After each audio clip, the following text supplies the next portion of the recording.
Louange au Créateur de l'univers, salutations de paix, de vie, de force et de santé à tous. Le sujet de cette vidéo sera pourquoi le Christ a-t-il dit je suis le chemin, la vérité et la vie et nul ne vient au Père que par moi. Cette vidéo fait partie de notre série sur l'aveuglement religieux qui prive de tout esprit de discernement et qui égare les croyants. En effet, pour nombreux pasteurs, ce passage sonne comme une menace contre celui qui ne croit pas au Christ et de ce fait ira en enfer, à la damnation ou à l'extinction éternelle. On parle ici du Christ de la Bible. Ainsi, sur les milliards d'êtres humains que compte ce monde, seuls les chrétiens et éventuellement les 14 millions de juifs iront au royaume de Dieu et pour les autres ce sera la perdition éternelle. Et si Dieu veut, on parlera d'où vient l'exclusivisme religieux des croyants qui promettent l'enfer à tous ceux qui ne sont pas de la même religion qu'eux. Mais pour l'heure, on va rester sur ce passage de Jean chapitre 14 au verset 6 qui, pour de nombreux pasteurs, dit que selon la Bible, l'hindou, le bouddhiste, le musulman, le zoroastre, l'idolâtre païen, etc. n'ira pas à Dieu, mais seul le chrétien sera sauvé. On va donc voir que dit la Bible à ce sujet, mais avant, on tient à signaler que ce message est en quelque sorte une introduction à un beaucoup plus long message qui va parcourir toute l'épître de Paul aux Romains, mais la vidéo paraîtra, elle, en son temps. Pour l'heure, sans plus tarder, on va entrer dans le vif du sujet. Jean chapitre 14, verset 6. Le Christ lui dit, je suis le chemin, la vérité et la vie, nul ne vient au Père que par moi. Comme on a dit, nombreux sont les chrétiens qui croient que eux seuls iront au paradis ou entreront dans le royaume des cieux. C'est là leur propre compréhension. Mais ce qui nous intéresse, c'est comment les apôtres, eux, comprenaient et voyaient les choses.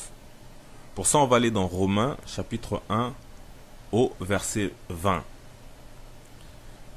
On nous dit, en effet, les perfections invisibles de Dieu, sa puissance éternelle et sa divinité se voient comme à l'œil depuis la création du monde, quand on les considère dans ses ouvrages. Ils sont donc inexcusables.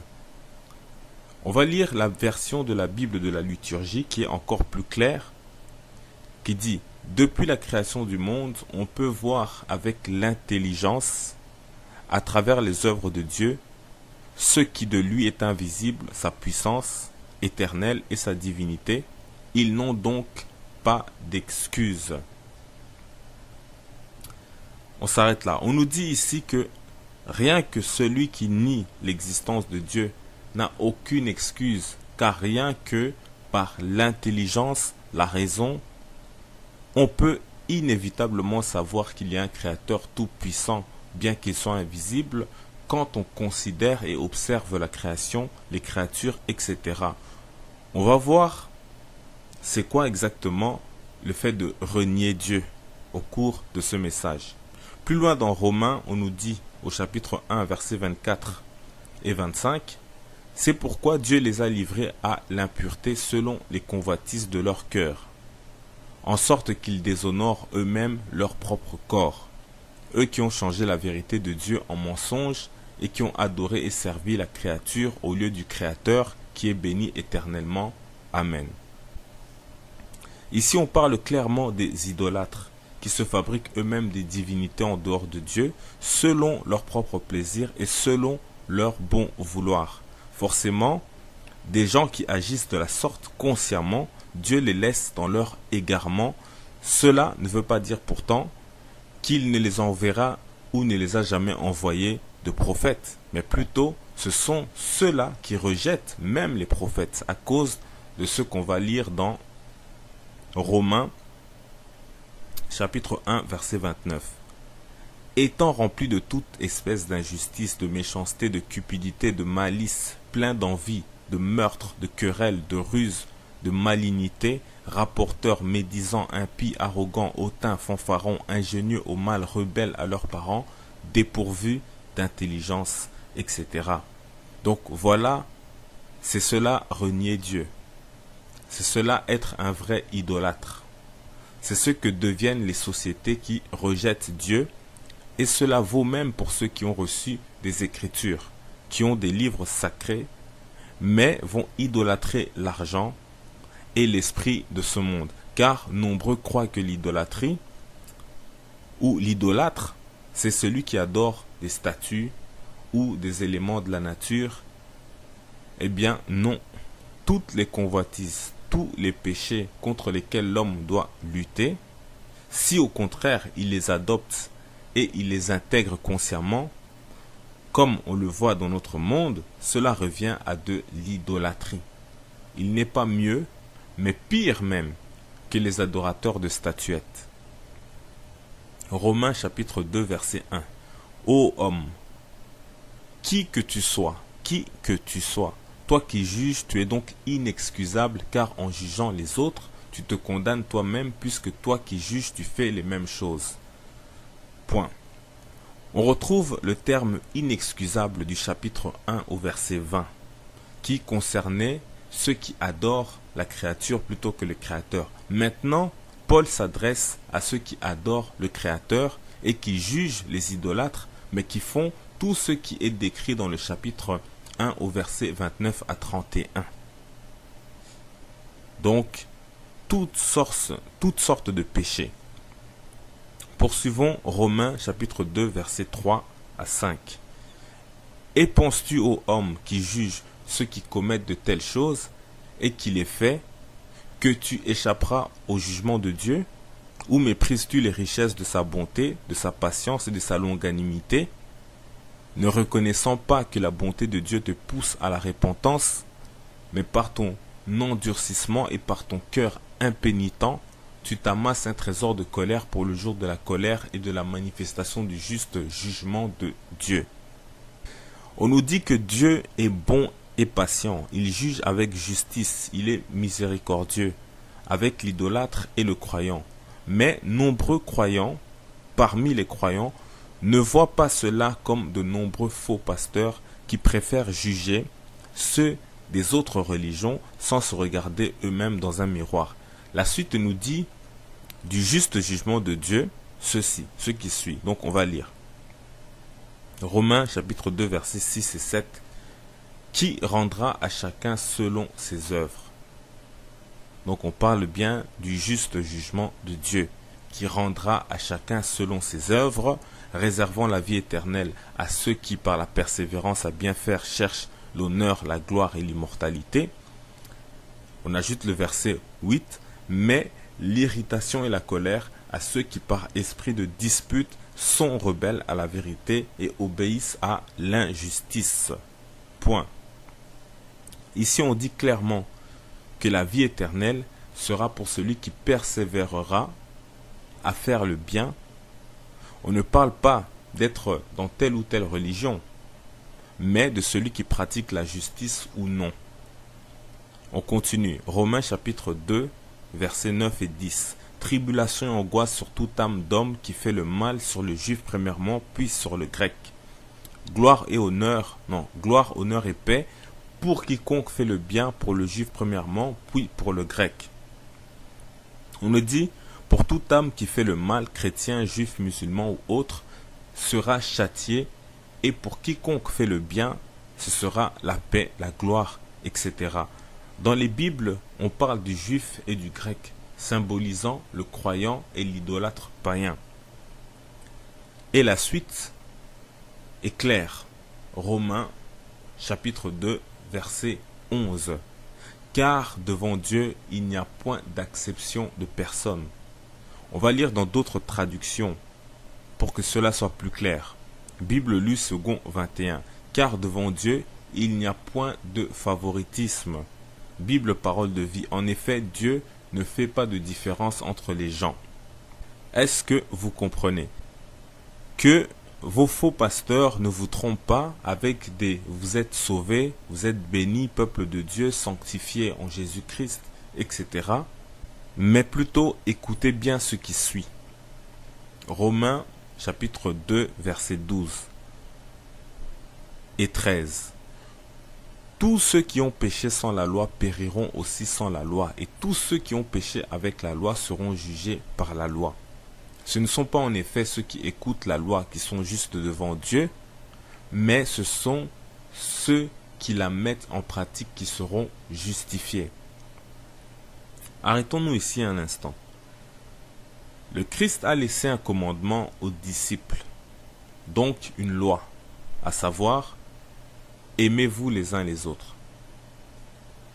Jean chapitre 15 verset 12, c'est ici mon commandement, aimez-vous les uns les autres comme je vous ai aimé. Certains croient que c'est un nouveau commandement, parce que ailleurs il dit que c'est un nouveau commandement, mais en fait cela vient de la loi, de l'ancienne alliance. D'ailleurs le Christ le dit lui-même quand on lui demande c'est quoi le plus grand commandement de la loi. Matthieu chapitre 22, 36 à 40. Maître, quel est le plus grand commandement de la loi?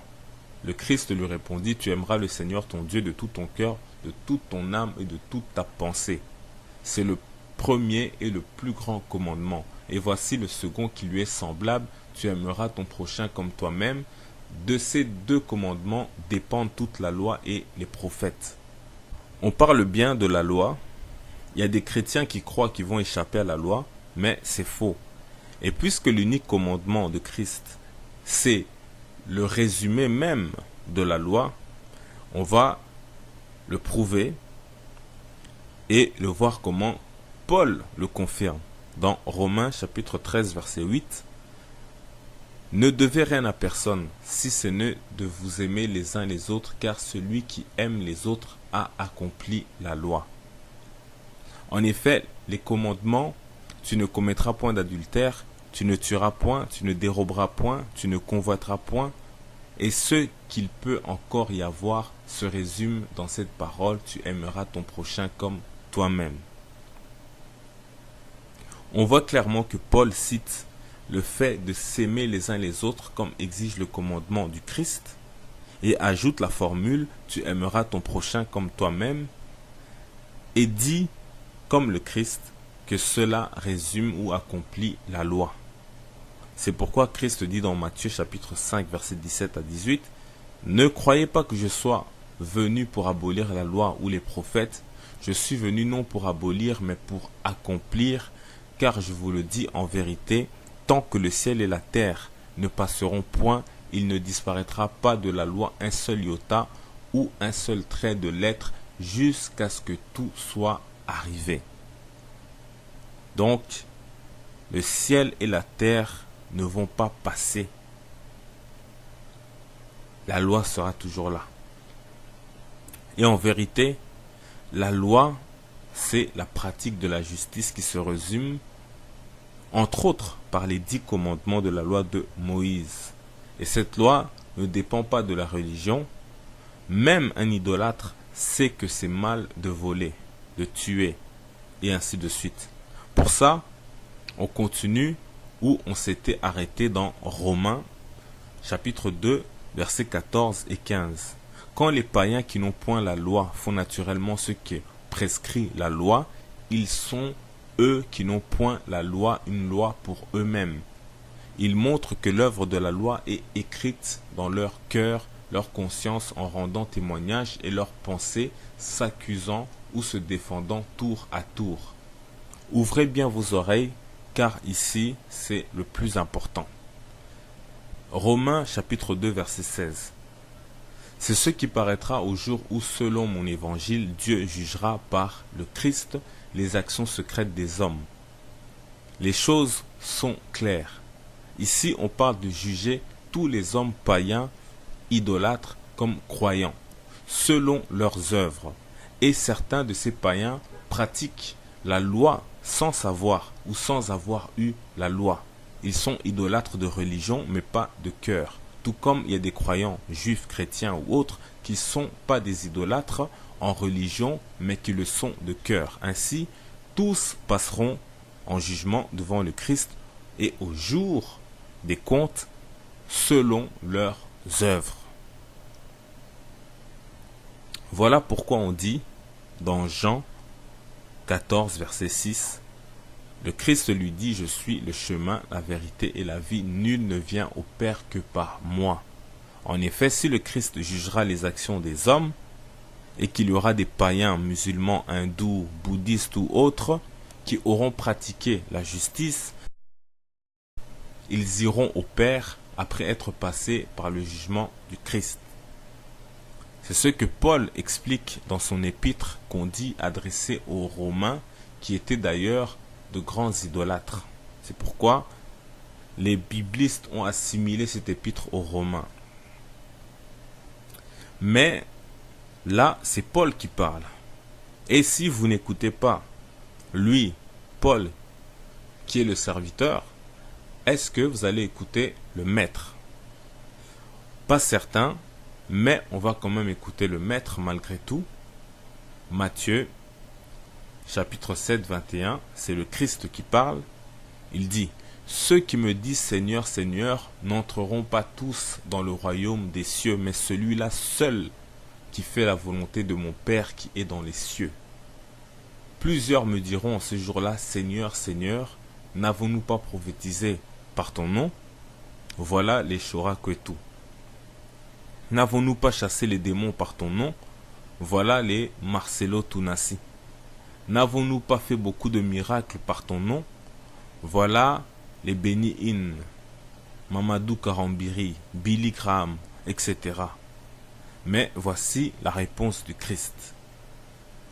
Alors je leur dirai ouvertement, je ne vous ai jamais connu, retirez-vous de moi, vous qui commettez l'iniquité.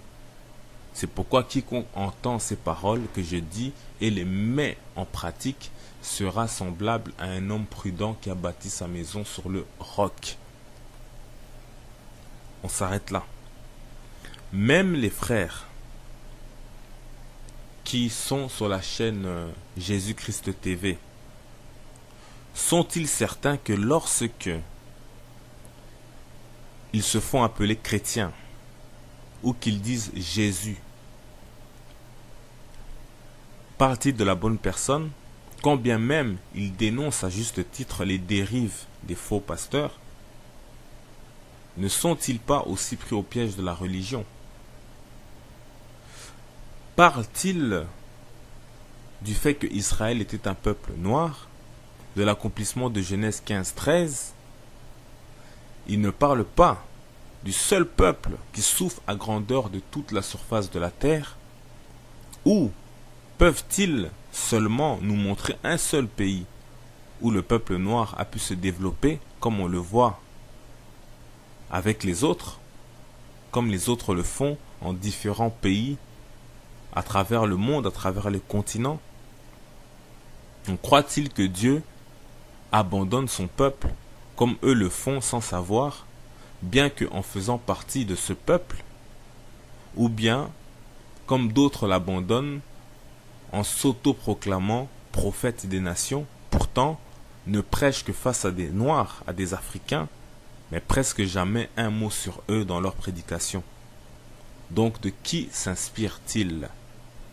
Quel prophète de l'Ancien Testament ou du Nouveau Testament n'a pas prêché ou été vers Israël? Qui d'entre eux? Moïse, Ésaïe, Jérémie, le Christ, Paul, Pierre, Jean, tous ont parlé sur le peuple de Dieu. Donc de qui s'inspirent-ils tous ces prédicateurs pour délaisser le peuple de Dieu? Savent-ils seulement que la résurrection du peuple de Dieu est une bénédiction pour toutes les nations? C'est ce qu'on vous dit à propos des Juifs actuels qui sont en Israël et un peu partout dans le monde, qui sont un petit groupe d'individus mais qui sont très prospères et très puissants, très organisés, très influents. Beaucoup cotisent, beaucoup prient pour eux, pour qu'ils retournent, soi-disant sur la terre d'Israël, ce minuscule État qui se trouve au Moyen-Orient, en croyant que lorsqu'ils vont retourner, c'est là que le Christ va revenir, leur frère. Mais la plupart des pasteurs ne regardent pas le véritable peuple de Dieu, qui souffre à travers le monde, qui a été dispersé à travers le monde. Et que dire du reste des Écritures? Qu'est-ce qu'ils en disent? Comment interprètent-ils les Écritures? Ou simplement continueront-ils à tromper, sans le savoir, le croyant, en lui disant qu'il est sauvé au nom puissant de Jésus-Christ, ce nom gréco-romain que le vrai Christ ne reconnaît pas et qui ne rend pas pleinement compte de sa personne, pire, il empêche de mieux le connaître. Dans ce passage, entre autres, l'une des iniquités principales est d'égarer les croyants, les imposant des esprits religieux qui privent de tout esprit de discernement.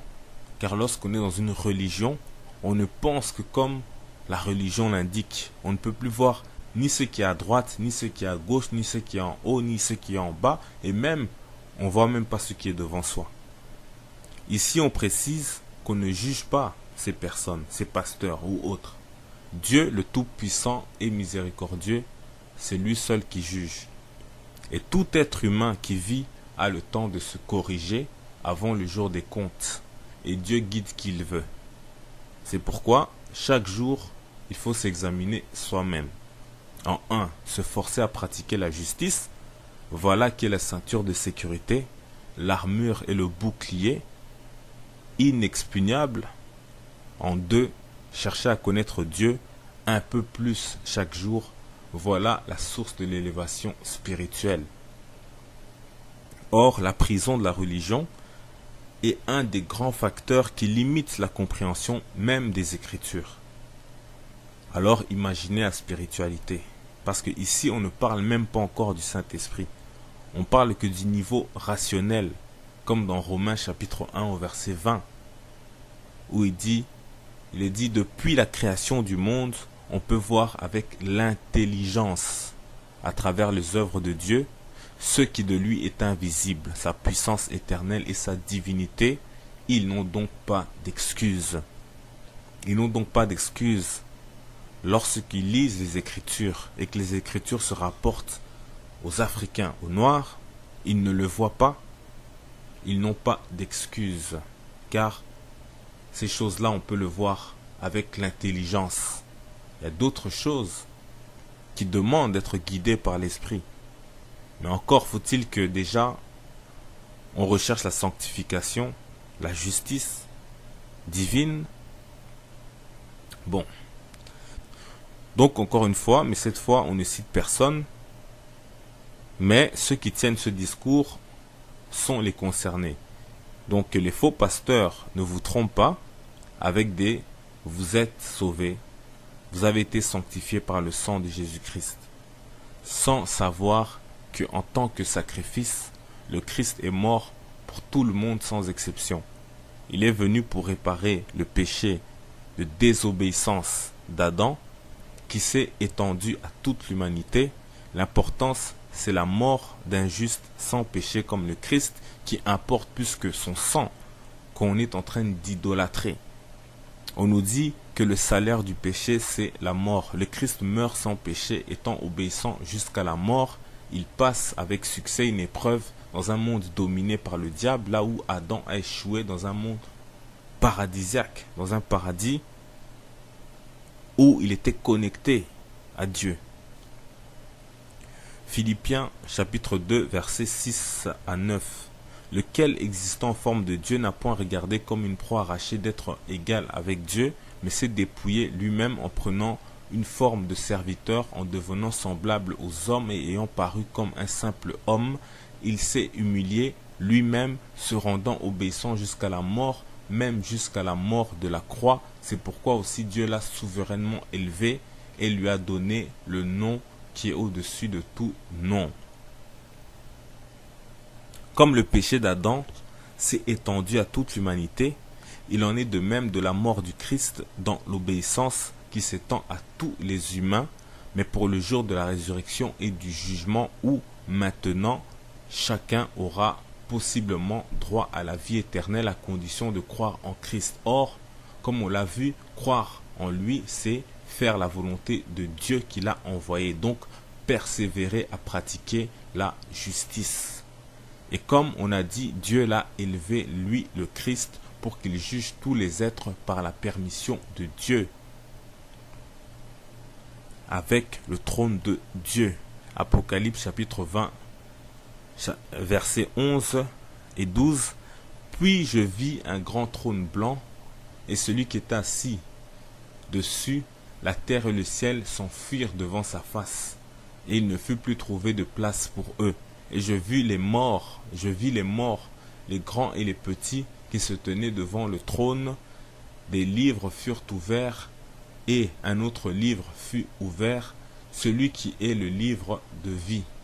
Et les morts furent jugés selon leurs œuvres, selon leurs œuvres, selon leurs œuvres, d'après ce qui était écrit dans ces livres. On est ici à la fin du dernier livre de la Bible, mais on parle toujours pas d'un jugement selon la religion, selon la croyance, selon la confession, mais on parle d'un jugement selon les œuvres, encore et toujours, donc selon la pratique de la justice ou non. Certes, en temps normal, c'est la différence sur la balance entre les mauvaises œuvres et les bonnes œuvres qui pèse, qui compte. Mais il y a aussi et surtout la miséricorde de Dieu envers ceux qui ont lutté contre leurs propres péchés pour pratiquer la justice. Donc, ils peuvent avoir eu de multiples petits péchés vicieux contre lesquels ils auront lutté toute leur vie sans renoncer, contrairement à ceux qui cèdent au mal et l'adoptent comme une loi ou un mode de vie. Envers ceux-là, Dieu est miséricordieux car ils auront péché involontairement et leurs bonnes œuvres vont l'emporter, contrairement à ceux qui se complaisent dans le péché. Mais comme on dit, Dieu est plus savant et s'il veut, on fera une vidéo plus axée sur le sujet. Pour l'instant, ici, on a voulu voir pourquoi le Christ dit qu'il est le chemin, la vie et la vérité. Nul ne vient au Père que par lui. Cela est fait. Paix, vie, force et santé en salutation.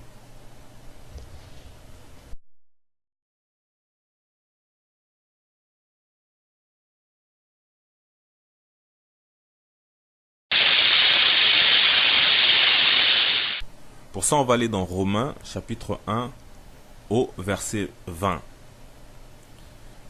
On nous dit, en effet, les perfections invisibles de Dieu, sa puissance éternelle et sa divinité se voient comme à l'œil depuis la création du monde, quand on les considère dans ses ouvrages. Ils sont donc inexcusables.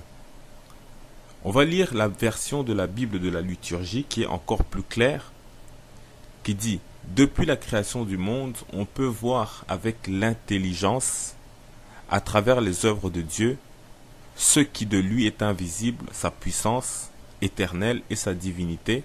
Ils n'ont donc pas d'excuses.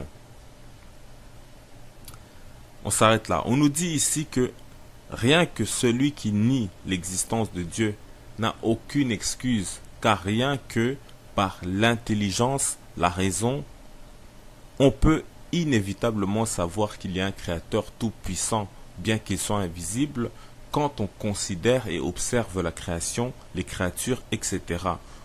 On va voir c'est quoi exactement le fait de renier Dieu au cours de ce message. Plus loin dans Romains, on nous dit au chapitre 1, versets 24 et 25, « C'est pourquoi Dieu les a livrés à l'impureté selon les convoitises de leur cœur, en sorte qu'ils déshonorent eux-mêmes leur propre corps, eux qui ont changé la vérité de Dieu en mensonge et qui ont adoré et servi la créature au lieu du Créateur qui est béni éternellement.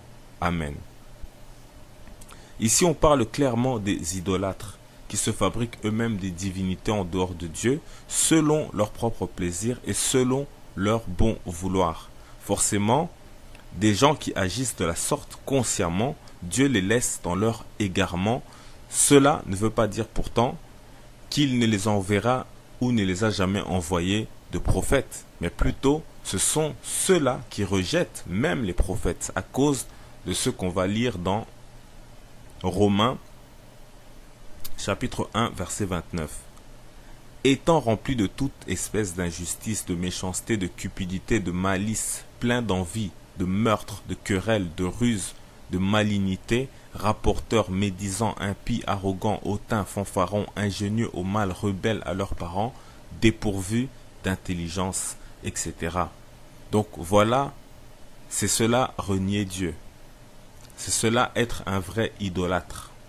C'est ce que deviennent les sociétés qui rejettent Dieu, et cela vaut même pour ceux qui ont reçu des Écritures, qui ont des livres sacrés, mais vont idolâtrer l'argent et l'esprit de ce monde. Car nombreux croient que l'idolâtrie, ou l'idolâtre, c'est celui qui adore des statues ou des éléments de la nature. Eh bien non, toutes les convoitises, tous les péchés contre lesquels l'homme doit lutter, si au contraire il les adopte et il les intègre consciemment, comme on le voit dans notre monde, cela revient à de l'idolâtrie. Il n'est pas mieux, mais pire même, que les adorateurs de statuettes. Romains chapitre 2 verset 1. Ô homme, qui que tu sois, toi qui juges, tu es donc inexcusable, car en jugeant les autres, tu te condamnes toi-même, puisque toi qui juges, tu fais les mêmes choses. Point. On retrouve le terme inexcusable du chapitre 1 au verset 20, qui concernait ceux qui adorent la créature plutôt que le Créateur. Maintenant, Paul s'adresse à ceux qui adorent le Créateur et qui jugent les idolâtres, mais qui font tout ce qui est décrit dans le chapitre 1 au verset 29 à 31. Donc, toutes sortes de péchés. Poursuivons Romains chapitre 2 verset 3 à 5. Et penses-tu aux hommes qui jugent ceux qui commettent de telles choses et qui les fait, que tu échapperas au jugement de Dieu? Ou méprises-tu les richesses de sa bonté, de sa patience et de sa longanimité, ne reconnaissant pas que la bonté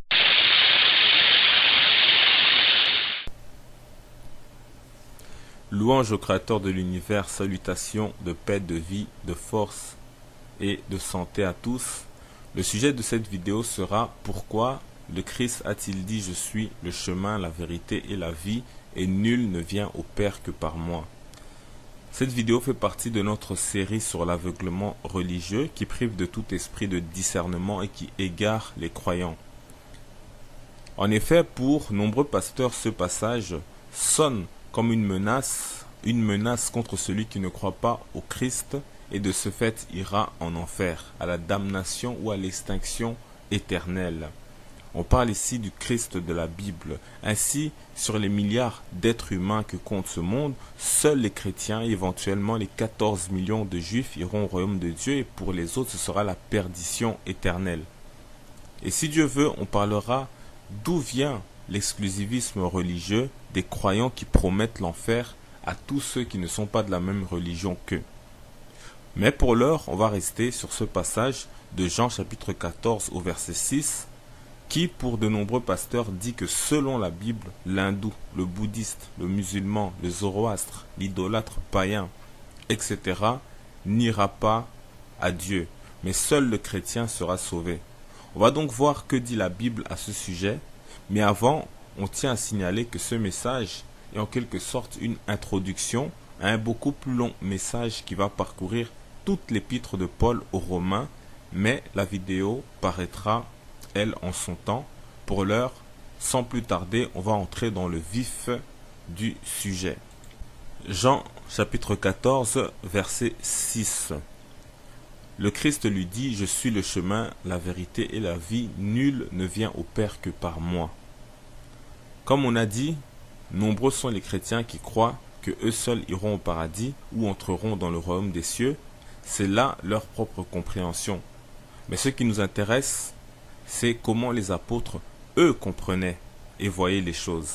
La volonté de Dieu te pousse à la repentance, mais par ton endurcissement et par ton cœur impénitent, tu t'amasses un trésor de colère pour le jour de la colère et de la manifestation du juste jugement de Dieu. On nous dit que Dieu est bon et patient, il juge avec justice, il est miséricordieux avec l'idolâtre et le croyant. Mais nombreux croyants, parmi les croyants, ne voient pas cela comme de nombreux faux pasteurs qui préfèrent juger ceux des autres religions sans se regarder eux-mêmes dans un miroir. La suite nous dit du juste jugement de Dieu ceci, ce qui suit. Donc on va lire. Romains chapitre 2 versets 6 et 7. Qui rendra à chacun selon ses œuvres. Donc on parle bien du juste jugement de Dieu, qui rendra à chacun selon ses œuvres, réservant la vie éternelle à ceux qui par la persévérance à bien faire cherchent l'honneur, la gloire et l'immortalité. On ajoute le verset 8, mais l'irritation et la colère à ceux qui par esprit de dispute sont rebelles à la vérité et obéissent à l'injustice. Point. Ici on dit clairement que la vie éternelle sera pour celui qui persévérera à faire le bien. On ne parle pas d'être dans telle ou telle religion, mais de celui qui pratique la justice ou non. On continue. Romains chapitre 2, versets 9 et 10. Tribulation et angoisse sur toute âme d'homme qui fait le mal, sur le juif premièrement, puis sur le grec. Gloire, honneur et paix pour quiconque fait le bien, pour le juif premièrement, puis pour le grec. On nous dit, pour toute âme qui fait le mal, chrétien, juif, musulman ou autre, sera châtié, et pour quiconque fait le bien, ce sera la paix, la gloire, etc. Dans les Bibles, on parle du juif et du grec, symbolisant le croyant et l'idolâtre païen. Et la suite est claire. Romains chapitre 2, verset 11. Car devant Dieu, il n'y a point d'acception de personne. On va lire dans d'autres traductions pour que cela soit plus clair. Bible lue second 21. Car devant Dieu, il n'y a point de favoritisme. Bible parole de vie. En effet, Dieu ne fait pas de différence entre les gens. Est-ce que vous comprenez que vos faux pasteurs ne vous trompent pas avec des « vous êtes sauvés, vous êtes bénis, peuple de Dieu, sanctifié en Jésus-Christ », etc. Mais plutôt écoutez bien ce qui suit. Romains chapitre 2 verset 12 et 13. Tous ceux qui ont péché sans la loi périront aussi sans la loi, et tous ceux qui ont péché avec la loi seront jugés par la loi. Ce ne sont pas en effet ceux qui écoutent la loi qui sont justes devant Dieu, mais ce sont ceux qui la mettent en pratique qui seront justifiés. Arrêtons-nous ici un instant. Le Christ a laissé un commandement aux disciples, donc une loi, à savoir, aimez-vous les uns les autres. Jean chapitre 15 verset 12. C'est ici mon commandement, aimez-vous les uns les autres comme je vous ai aimé. Certains croient que c'est un nouveau commandement parce que ailleurs il dit que c'est un nouveau commandement, mais en fait cela vient de la loi, de l'ancienne alliance. D'ailleurs le Christ le dit lui-même quand on lui demande c'est quoi le plus grand commandement de la loi. Matthieu chapitre 22, 36 à 40. Maître, quel est le plus grand commandement de la loi? Le Christ lui répondit, tu aimeras le Seigneur ton Dieu de tout ton cœur, de toute ton âme et de toute ta pensée. C'est le premier et le plus grand commandement. Et voici le second qui lui est semblable, tu aimeras ton prochain comme toi-même. De ces deux commandements dépendent toute la loi et les prophètes.